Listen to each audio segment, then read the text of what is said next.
Hello, my friends and students. Welcome to my YouTube channel, Schooling and Preaching by Ashish Sadhu.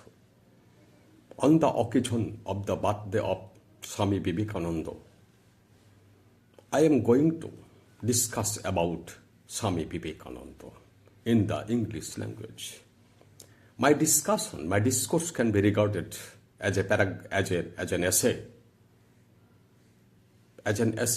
for the higher classes, from higher secondary classes and onwards. Please listen to me, like me, give me comment, share my video and subscribe me.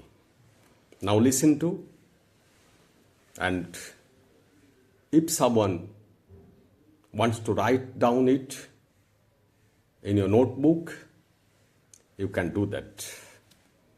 I will discuss it with due process.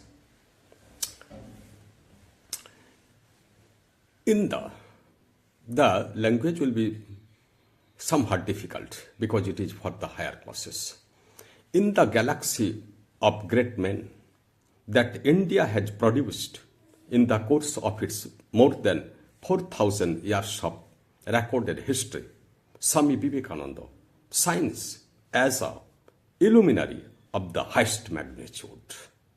He has been regarded as a great patriot, social reformer, original thinker, philosopher, saint, seer, prophet, messenger of God, world teacher, and so on.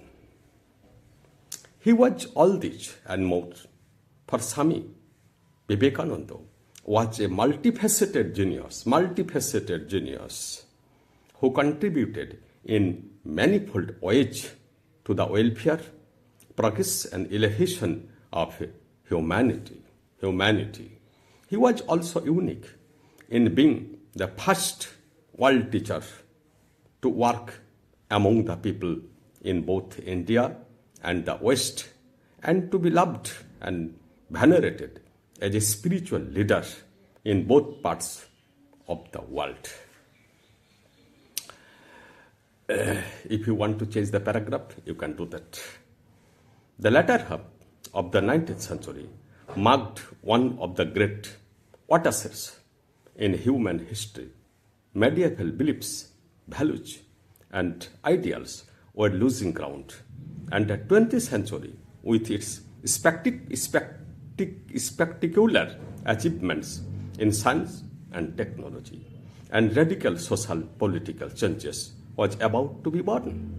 The world was in need of an integral view of universal life, capable of bringing about an all-round reconciliation of the conflicting ideas and ideals of the modern age, and also capable of fulfilling the aspirations of the collective soul of humanity, newly emancipated from centuries of superstitions and dogmatism. It was at this critical juncture that Swami Vivekananda appeared on the world scene, a spiritual colossus with his feet planted on India and the West, straddling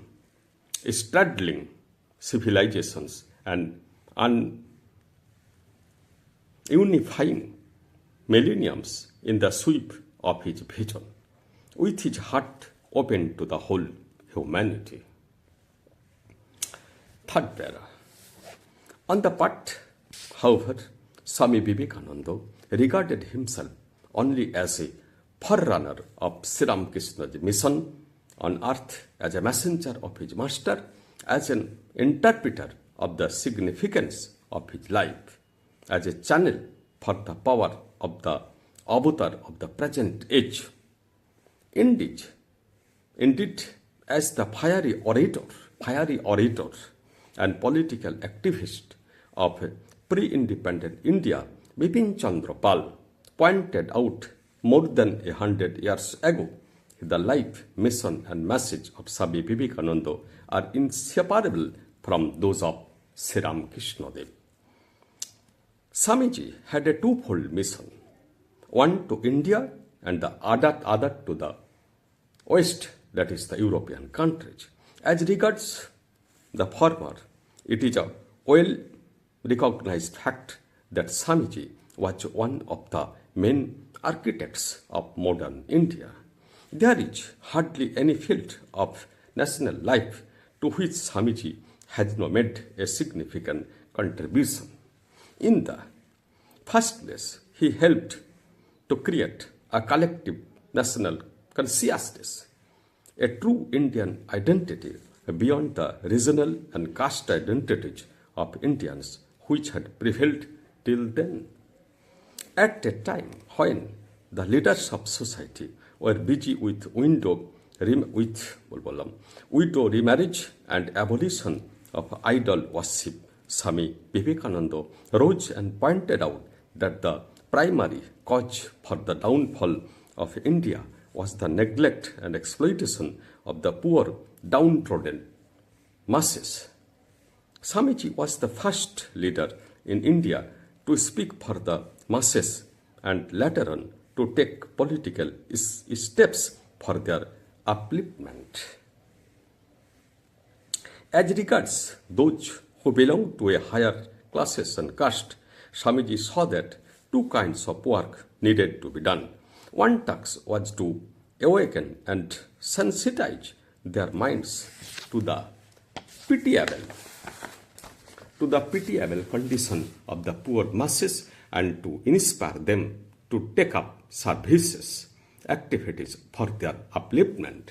The other task was to infuse in them faith in themselves and the spirit of self-reliance.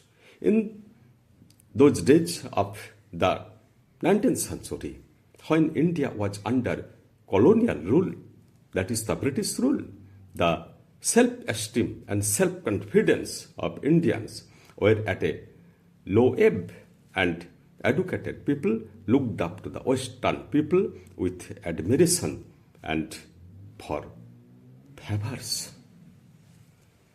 Swamiji found that the means of accomplishing both the tasks was to revitalize the spiritual traditions of India. According to Swamiji, every civilization is centered around a dominant theme, its life center or backbone, and the dominant theme of Indian civilization is spirituality. By spirituality is meant the timeless universal truths of the realm of the spirit which underline all world religions. These universal spiritual truths were first discovered and enunciated by the ancient Vedic sages and constitute the system of philosophy known as Vedanta philosophy. The most fundamental of these universal truths in the potential divinity of the soul. Man's true nature is neither the body nor the mind, but pure consciousness, known as the Atma, which is an essential aspect of or part of an infinitude of consciousness known as Brahman. But owing to ignorance, man is not aware of his true essential nature, and this is the root cause of all human misery and failure.